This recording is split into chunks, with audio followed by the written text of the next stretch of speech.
Dilip Prabhavalkar sir यांची प्रगट मुलाखत आता आपण ऐकणार, अनुभवणार आणि पाहणार आहोत।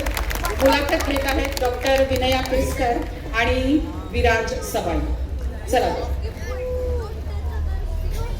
Hello hello hello mic check. Yes, नमस्कार नमस्कार नमस्कार। सगळ्यांना इतके छान छान पुरस्कार मिळाले, सगळ्यांची इतकी छान मनोगत ऐकली आहेत आणि आता आपण सगळेजण उत्सुक आहोत दिलीप काकांची गप्पा मारायला।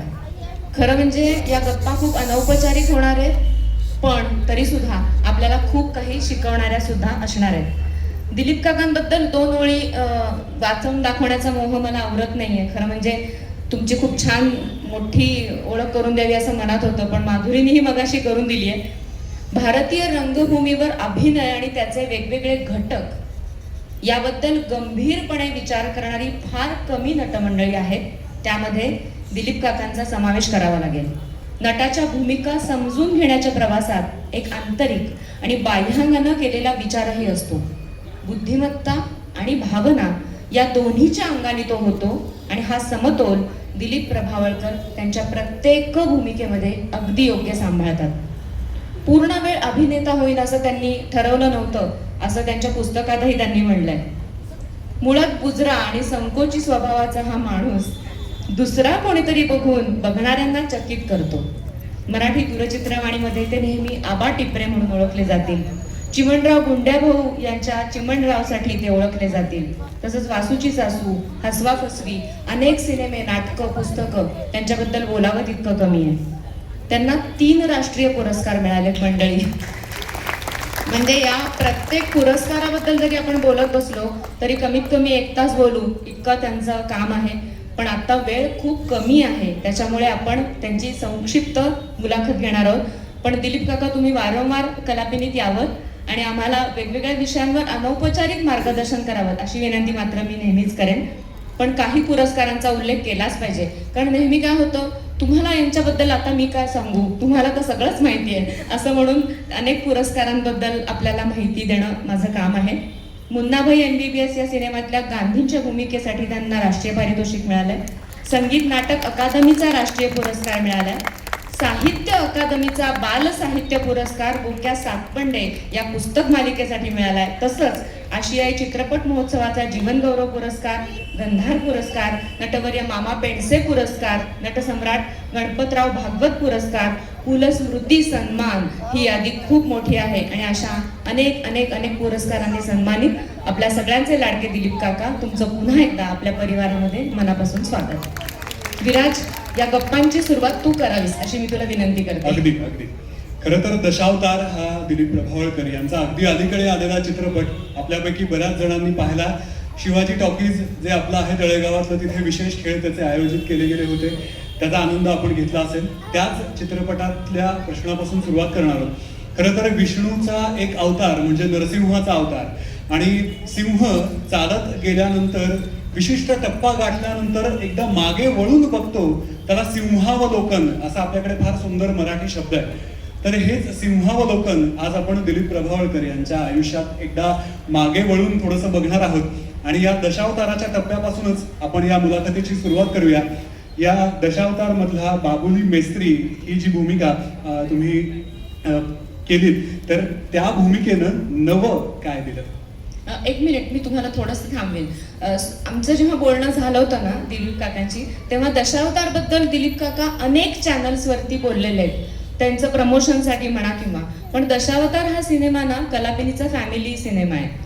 म्हणजे सुबोध दादा त्याचा दिग्दर्शक आहे, त्यामुळे तो आमच्या फॅमिलीतला। पण दशावतारबद्दल मला पुन्हा पुन्हा बोलायला आवडेल। नक्की नक्की। तर तुझ्या प्रश्नाला मी सर्वप्रथम तुमचे सगळ्यांचे आभार मानतो की मी 3ऱ्यांदा आणि 4थ्यांदा आता तळेगावमध्ये येतोय। वेगवेगळ्या कार्यक्रमाच्या निमित्ताने आलो आणि त्यावेळेला मला अत्यंत मनापासून आनंद होतो तळेगावकरांसमोर आपलं मनोगत मांडताना, कार्यक्रम सादर करताना। तर दशावतारबद्दल बोलायचं म्हणजे दरवेळेला ना वेगळं काही, आता एवढे रोज 10 इथे दाखवले पण बरेच रोज केलेत मी, तर दरवेळेला काहीतरी वेगळं करायचा माझा प्रयत्न असतो। म्हणजे एकाच भूमिकेच्या साच्यात अडकू नये असं मला नेहमी वाटतं, कारण एक चिमणरावमुळे मी घराघरात पोहोचलो, ते एक मला एक प्रतिमा मिळाली, मला लोकप्रियता मिळाली, मला चेहरा मिळाला. पण त्याच्यामध्ये मग त्यासारखेच रोल यायला लागले, म्हणजे बावळट, भाबडा, भोळसट असे रोल्स यायला लागले. तर मला एकाच अडकायचं नव्हतं, मला त्यातनं बाहेर पडायचं होतं. त्याच्यामुळे दरवेळेला काहीतरी नवीन करावं, एकात अडकून पडू नये अशी माझी इच्छा असते आणि अजूनही ती कायम आहे. काहीतरी नवीन, काहीतरी वेगळं आणि काहीतरी आव्हानात्मक. तर जेव्हा मला सुबोध खानोलकरनी ही स्क्रिप्ट वाचून दाखवली, मी पुण्याला असतो आणि तो मुंबईहून माझ्यासाठी स्क्रिप्ट वाचायला आला होता पुण्याला. तर ते वाचून दाखवलं, मला असं वाटलं की याच्यामध्ये अनेक शक्यता जाणवल्या. एक तुम्हाला प्रांजळपणे सांगायचं म्हणजे मला इतके सिनेमे करून सुद्धा पूर्णपणे कल्पना येत नाही की याच्यामध्ये नेमकं कसं तो मांडणार आहे. कारण मला नेहमीच वाटतं की फिल्मचा कॅप्टन हा डायरेक्टर असतो, म्हणजे दिग्दर्शक असतो आणि त्याच्या हातात सगळी सूत्र असतात आणि आम्ही ते तुकड्या तुकड्याने सगळे फिल्म्स करतो. त्याच्यामुळे संपूर्ण फिल्मची रचना काय असेल याची मला आधी कल्पना नाही आली. पण मला असं शक्यता जाणवलं की याच्यामध्ये काहीतरी करण्यासारखं आहे, हे वेगळं आहे, हे नवीन आहे, हे आव्हानात्मक आहे. बाबुली मेस्त्री हे कॅरेक्टर, तर मी त्याला सांगितलं की मी हे करीन म्हणून. तर बाबुली तो कसा आहे, तर एकतर दशावतार हा प्रकार तुम्हाला सगळ्यांना माहिती आहे. हा 800 वर्ष जुनी ही लोककला आहे तिथली दशावताराची, जवळ 800. आणि अजूनही नित्य नेमाने शिस्तीने हा दशावतार करणारी मंडळी तिकडे आहे. ती वर्षाला 250-300 प्रयोग करतात दशावताराचे, आपल्याला माहीत नसतं. ते कोकणात फिरतात बरेच. तर ही आहे, तर तो दशावतार करणारा हा बाबुली हा कलाकार त्यांनी तसा चितारलेला होता त्याच्या स्क्रिप्टमध्ये. लेखक दिग्दर्शक सुबोध खानोलकर. तर तो एरवी अतिशय म्हातारा, वृद्ध, थकलेला, नंतर गांजलेला परिस्थितीमुळे असा आहे. रातांदळ आहे, तर रात्री दिसत नाही हे एका बाजूला. त्याला गावातील लोक हाफ मॅड म्हणतात, पण तो चक्रम आहे तो.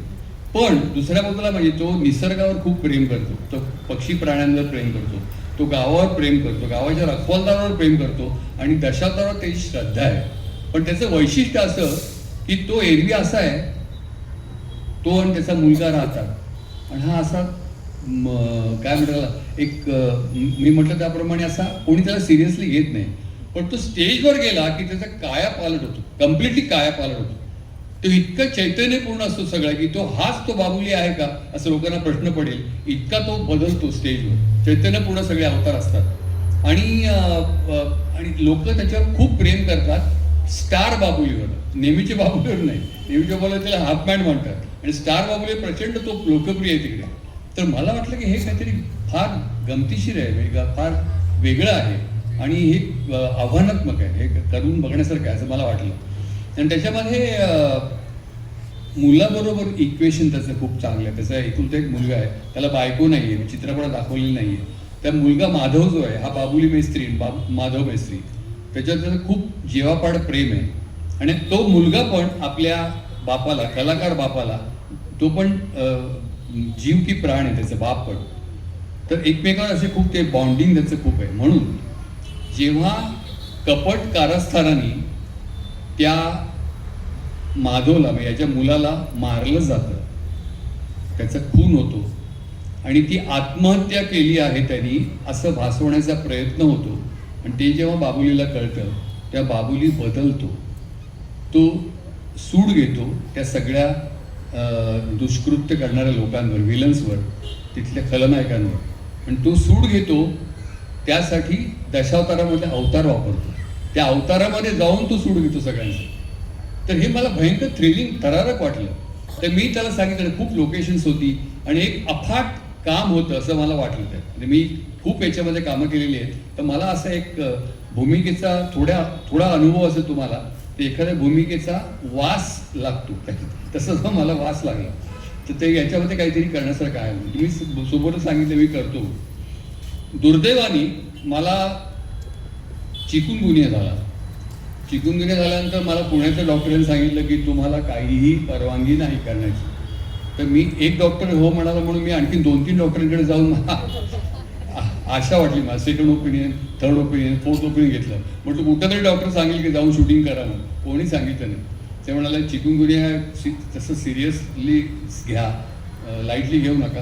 आणि त्याने मला स्टिरॉइडची ट्रीटमेंट वगैरे दिली आणि सांगितलं की नाही. मग मी अगदी नाहीला जाणे, अगदी नाहीच म्हटलं. याला त्यांनी खूप प्लॅनिंग केलं होतं. सुबोधला सांगितलं की मला नाही जमणार, डॉक्टर काय अलाव करत नाहीये, तर तू दुसरा कोणीतरी घे आणि हा चित्रपट कर.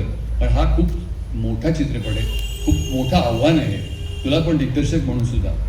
तर तो म्हणाला नाही, तुम्हीच डोळ्यासमोर आहात, बाबुली मेसी तुम्हीच करायचा आणि मी तुमच्यासाठी थांबतो. आणि तो थांबला, माझ्यासाठी थांबला तो. आणि खरोखरच नाही, काही दिवस गेले, काही आठवडे गेले. त्याच्यानंतर मी कोकणामध्ये जाऊन मी 50 दिवस शूटिंग केलं. मी कधी इतके दिवस शूटिंग केलेलं नाही आहे. माझं शूटिंग 50 दिवस झालं. त्या लोकांनी माझी काळजी घेतली, म्हणजे मी रिकव्हरी झाली होती माझी. जंगलातली पळापळ केली, नाईट शूट केलं. म्हणजे मला 50 दिवसातले मला वाटतं 20 ते 22 दिवस मी नाईट शूटिंग केलं. नाईट शूट म्हणजे संध्याकाळी 6 ते सकाळी 6 तो असं नाईट शूट केलं. कोकणात कधी नाही ती थंडी पडली होती प्रचंड. आणि पाण्यात शूटिंग केलं. पाण्यात शूटिंग म्हणजे खाडीमध्ये केलं, नदीमध्ये केलं, खाडीच्या खारट पाण्यात केलं, पाण्यावर केलं, पाण्याखाली पण केलं. सोबत मला हळूच विचारायचं, तुम्हाला पोहता येतं? मला हो, मी पोहणं शिकलोय, मला पोहता येतं आणि बुडता पण येतं. म्हणजे बुडता येतं म्हणजे बुडण्याची ऍक्टिंग करायची. त्याच्यामध्ये तो सरपंचाला हातापाय पडून सांगतो माझ्या मुलाला नोकरी लाव. तर त्याला उचकावायला, बाबुलीला उचकावायला सरपंच म्हणतो की माझ्यावर रेस लाव, पाण्यात, खाडीच्या पाण्यात रेस लाव. तर तो होडीतले गेलेले असतात तिकडे. तो मुलगा म्हणतो त्याला हात जोडून, अरे अहो माझ्या बापाला चालता येत नाही, तो पोहेल कसा पाण्यात? तर तो पोहत नाही, तो मला रेस लाव म्हणतो. आणि त्यांनी काही मुलांनी काही त्याच्यात रगबदली किंवा काही त्यांचं एकूण बोलणं व्हायच्या आत हा उडी मारतो पाण्यात मी. आणि थोड्या वेळाने गटांगळा खायला लागतो. तर ही बुडण्याची ऍक्टिंग मी केली.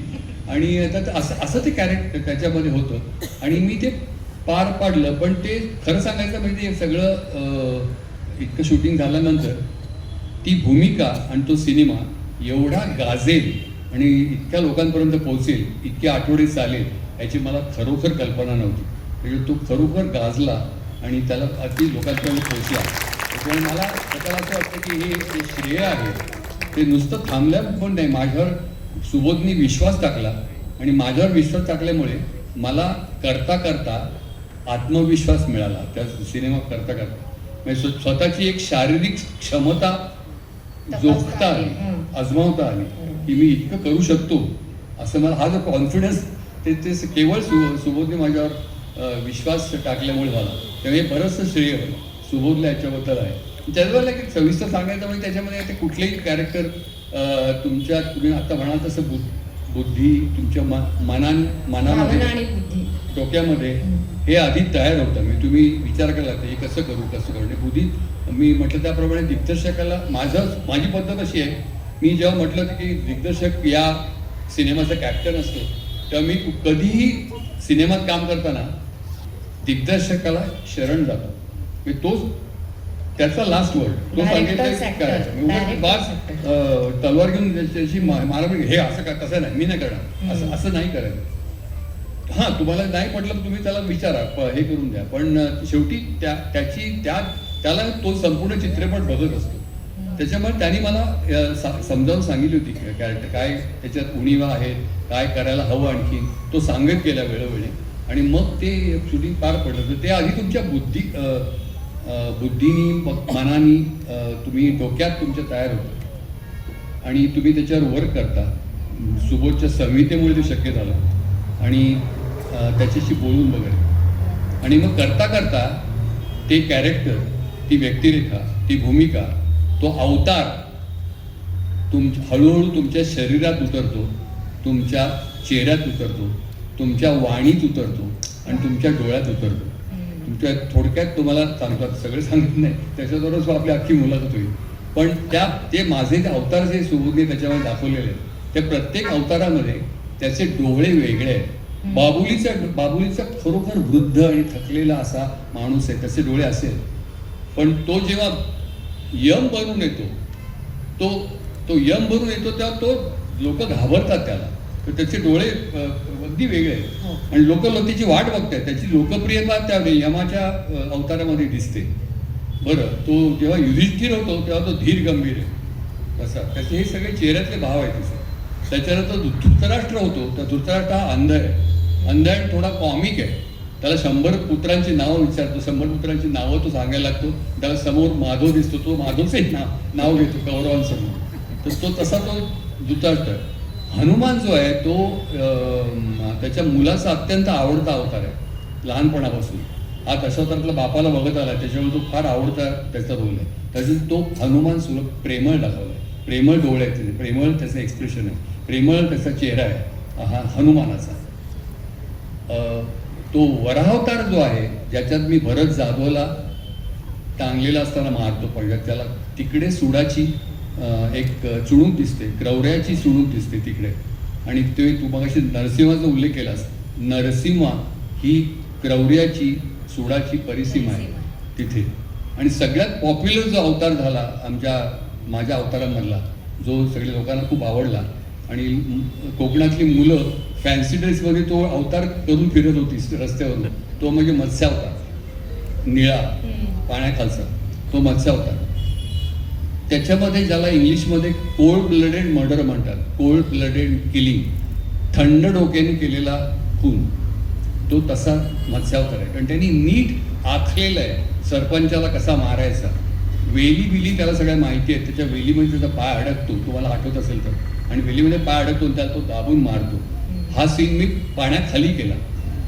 हे सगळं सुबोध पाण्यात उतरतो आणि पाण्याखाली कॅमेरा गेला, त्याला मी मारतो. तर सांगायचा मुद्दा की तो मत्स्यावतार हा कोल्ड ब्लडेड, तितका थंडपणा, तितकं क्रौर्य, असा थंड डोक्याने त्याला तो ठरवून मारतो.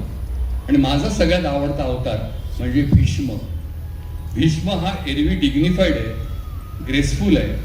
आणि मुलाचा जेव्हा तो मुलाला टांगलेला बघतो, मुलाला आत्महत्या केली, तो व्याकुळ होतो, तो कोसळतो, असा तो भीष्माचा अवतार आहे. तर सांगायला मी थोडक्यात सांगता सविस्तर सांगितलं की हे असे अवतार याचे आहेत. ते प्रत्येकाचे डोळे वेगळे आहेत. तर तू म्हणाल ते बरोबर आहे, आधी डोक्यात तुमच्या तयार होतं कॅरेक्टर आणि ते हळूहळू तुमच्या शरीरात उतरतं, वाणीत उतरतं, चेहऱ्यात उतरतं आणि डोळ्यात उतरतं. ते ह्या अवतारातले डोळे आता तुम्ही परत जर सिनेमा बघितला तर बघा मुद्दाम की बाबुलचे डोळे वेगळे आणि प्रत्येक अवताराचे डोळे वेगळे. या सगळ्यासाठी मला सुबोधचा गायडन्स मिळाला.